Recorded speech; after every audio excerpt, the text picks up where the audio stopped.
Let me ask you something. When you were driving alone late at night and you see a pair of headlights way back in your mirror, how do you know they're just headlights? You tell yourself it's another driver, just someone else trying to get home. But way down in your gut, in that ancient part of you that knows what being hunted feels like, you are not sure. Is it following you? Has it been following you? For years, I have been a magnet for these kind of stories. The ones people only tell you when the doors are locked and the lights are on. The true ones. The ones that happened on roads just like the one you live on. Tonight, I am breaking a promise I made to myself. I am sharing 5 of them, 5 true road trip stories that changed the people who lived them. Stories that proved the worst monsters are not in the woods or under the bed. They are right outside your window and they are keeping pace with you. This is the first one. It happened to me on a stage of Utah desert, so empty. God Himself must have forgotten it was there.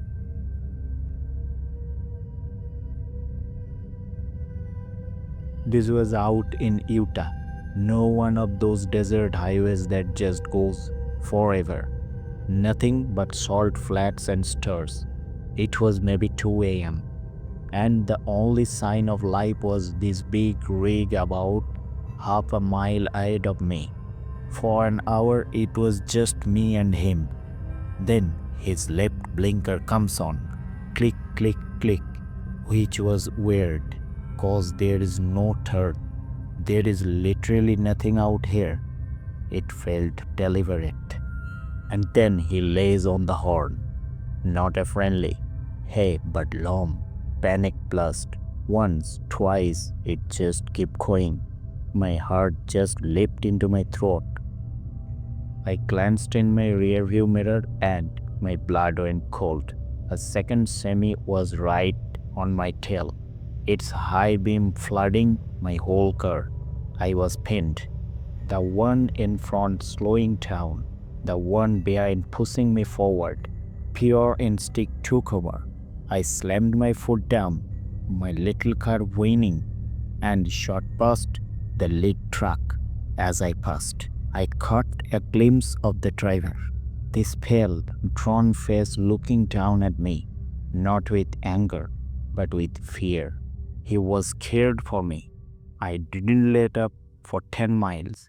When I finally dared to look back, nothing. Empty road. I actually pulled over and just sat there, shaking, thinking I would imagined it all. And then I saw it up ahead. Under the only working streetlight for miles was that same 18-wheeler, parked sideways, blocking both lanes. The engine was off, the cab was dark, and the driver's side door was wide open. I don't remember the rest. I woke up at a rest stop near dawn, disoriented with a headache.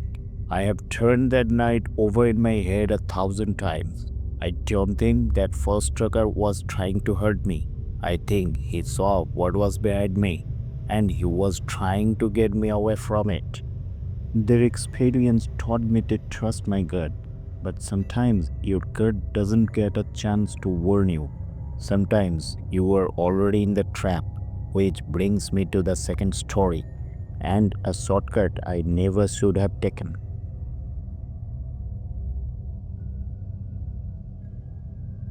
I got lost in the backwoods of the Appalachians once. My GPS had given up. An old timer at a gas station pointed me down what he called a shortcut, told me to go through the old Briar Creek tunnel. Said it would save me hours. The tunnel, it didn't look right. It was too old, too narrow, just a hole dug into the mountain. But it was getting dark, so I went in. Halfway through, my headlights died, just went out. I was sitting there in a darkness so complete it felt solid. I could hear water dripping and my own heart pounding. Then something landed on my roof. Something heavy. I heard it, dragging itself across the metal. A blacker than black shape oozed down my windshield and pressed against the glass. It was all angles and shadows. And then it started to sniff. This weird gurgling sniff right at the seam of my window. I was petrified. My hand fumbled on the steering wheel column, hit the high beams, and the light screamed back on, and I saw it. For less than a second, this creature, all knotted limbs and sleek grey skin, clinging to my hood. And the worst part, its head was twisted completely around, staring back into the deep black of the tunnel behind me. It wasn't interested in me. It was running from something deeper in. I reversed so fast I almost ripped the transmission out. I crashed backward out of that tunnel and didn't stop shaking until a state trooper found me. They took one look at the long, deep scratches curved into my car's roof and didn't ask many questions. That thing on my car, I think it was hiding. And I think I almost woke up what it was hiding from. After that, you'd think I'd avoid lonely places. But the scary thing is, the next story happened in a place that's supposed to be safe. A place with lights, coffee, and people. A diner.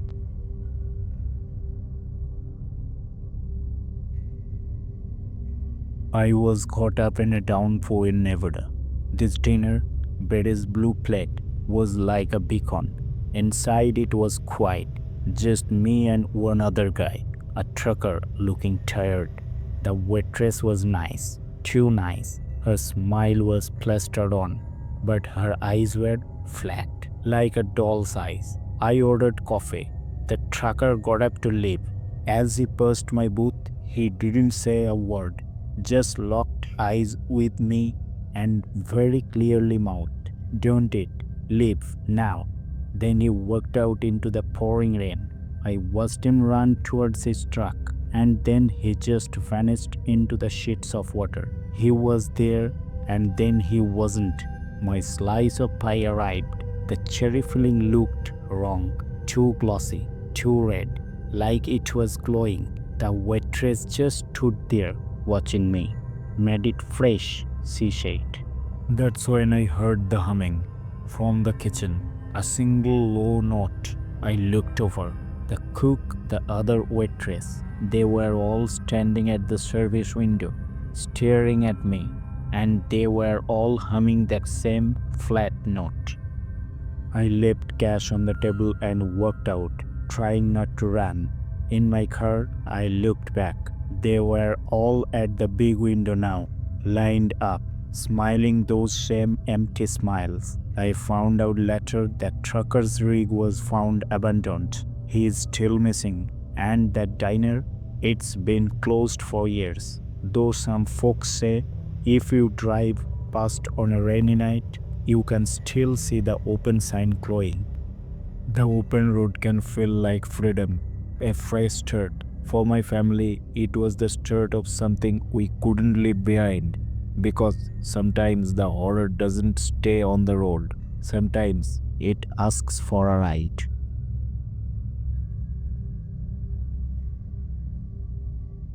This one is personal. We were moving cross country. Me, my wife Shara, and our 6-year-old daughter Lily. The Arizona desert at noon is a furnace.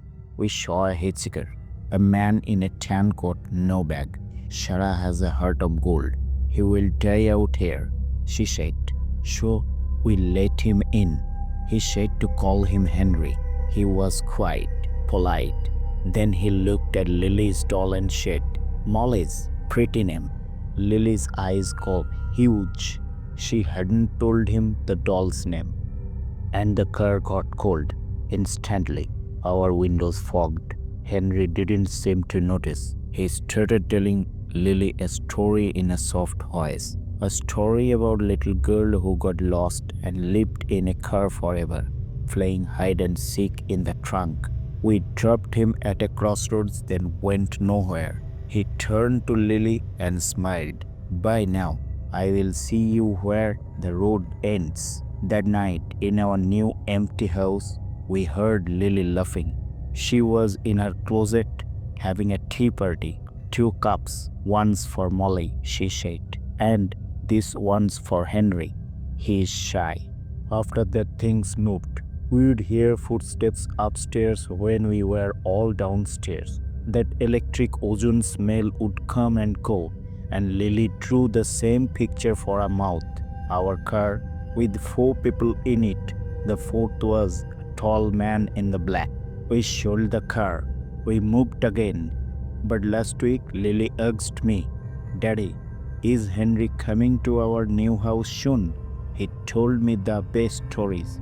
And the worst part is, I think he is. We have talked about things you see, things you feel.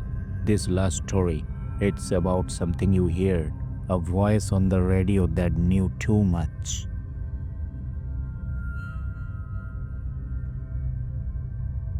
Years ago, I was helping search for a missing news crew. All I had was their last known radio frequency. I am driving down this abandoned farm road, listening to static on their channel, and I start to hear voices. It was them, the reporters. One was sobbing, saying, They're not real, they're just repeating us. Then a scream and a sound like tearing metal. Then the static cleared.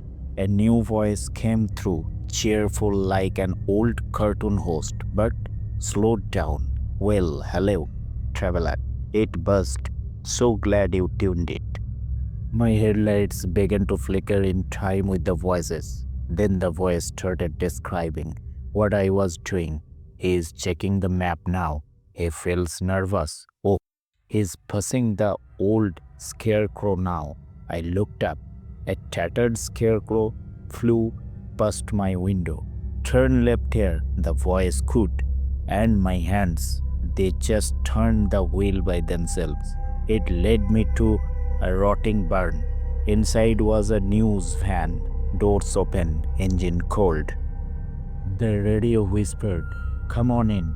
We need a new voice for the broadcast. I looked inside the van. Someone was in the driver's seat, silhouetted by a dead screen.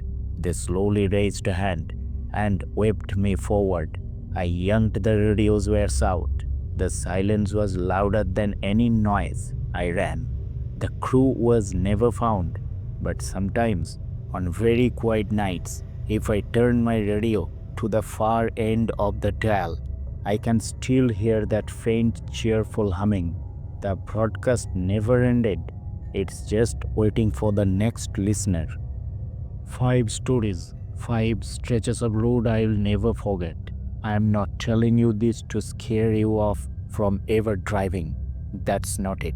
I am telling you because we all get that feeling, that little pickle of doubt when something seems off. A truck that's following too long, a rest stop that's too quiet, a voice on the radio that sounds a little too friendly. My advice, listen to that feeling. It's the oldest instinct we have. It's kept me safe more times than I can count. So drive safe, enjoy the open road, but maybe keep your doors locked and your radio low. Thanks for riding along with me tonight. Till next time.